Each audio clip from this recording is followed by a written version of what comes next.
Hey, it's NPR's Book of the Day. I'm Andrew Limbaugh.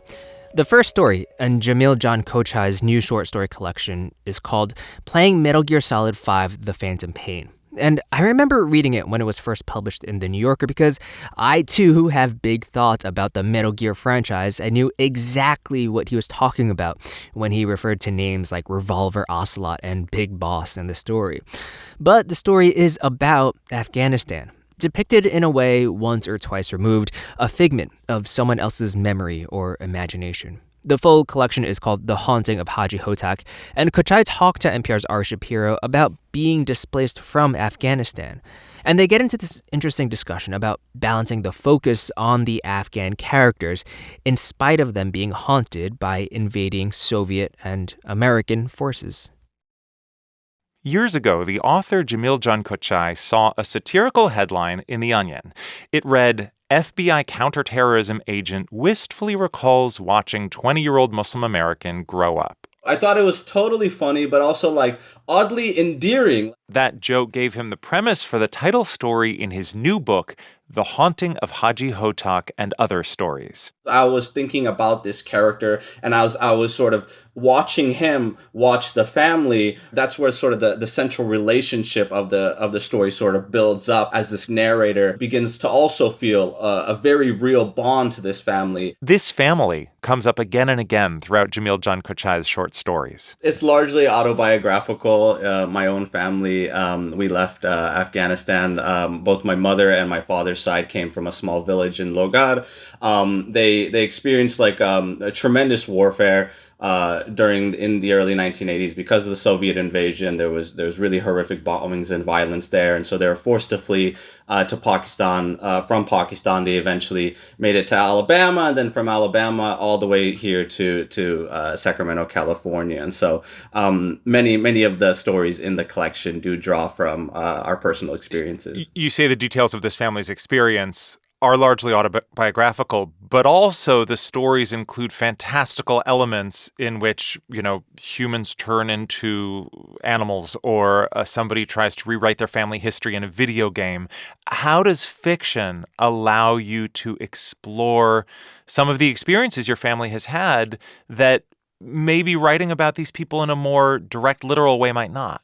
Well, it's funny because I've always found fiction to be sort of this very comforting space for me to be able to explore these memories. If I were to face them head on in sort of like a personal essay or in a memoir or something like that, I don't know. I feel like that would almost it would make me too vulnerable, and that would be very difficult for me in a lot of ways. And so being able to have sort of the ability to come at these stories and to think through these stories in different ways, whether that's through a video game or through a resume or through magical realism, it allows me to sort of re-explore these stories and these characters in new ways.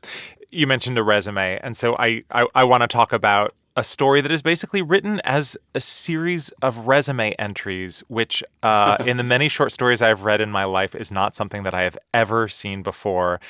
Tell us about occupational hazards. Yeah, so basically it's written in the format of a resume, and so it's this character's life given to you over the course of a series of job occupations. And so there's, it lists the job, the time period, and then underneath it says duties included, and then it basically tells you, what they did throughout this occupation. Over the course of this story, the reader comes to realize that the character is, in a way, your father. And duties that begin with shepherd, these jobs over the course of the lifetime, go on to include merchant, refugee, newspaper delivery man, and then it has this incredibly poignant ending. How did you think about the arc of this story? Well, I talked to my father before, and so I'd had sort of this vague idea about all these different jobs he'd had throughout his life just through conversations. And when I finally wrote it down, the scope of it was it was surprising to me. And what I'd realized over the course of actually writing was that I understood how this character, how much they sort of rooted their identity in their relationship to their labor, and how, towards the end of the story, when the main character is no longer able to make money through their labor, is no longer able to identify through their labor, it's not only like this this financial or this circumstantial crisis, but for the characters this existential crisis, because their identity was always rooted in their ability to labor. And so that's when I finally understood that like this story can work. Like that's where the heart of the story is. Wow. There's a character who comes up in many of these stories named Hotak. Will you tell us about who he was? And I say was in the past tense because he's mostly represented by his absence. That's right. Hotak was my father's younger brother. They were very close. He was only two years younger than him, and they grew up in Logar, Afghanistan together. And his best friend in the whole world. And he was someone who, God rest his soul, he was murdered during the Soviet occupation. He was killed in 1982, and it was a loss that lingered in our household for decades afterward. I remember, growing up, we always had a photograph of Hotak. There was only 2 photographs of him in existence, and one of them always hung in our prayer room at our house. And so whenever I would pray, he'd just be there watching me. And so he was sort of this specter, this figure in our household that had just always been there. And his story was always given to us like in bits and pieces because it was so difficult for them to be able to tell this particular story. There are so many different kinds of hauntings in this book. There is the presence of Hotak, which you describe as a kind of haunting. There is the title story, The Haunting of Hajji Hotak. But also it feels like in some ways the role of the Americans and the Soviets before them in Afghanistan is a bit of a haunting. Like U.S. troops never take center stage, but Afghan characters refer to killer robots in the sky, or they say that Kabul still belongs to America.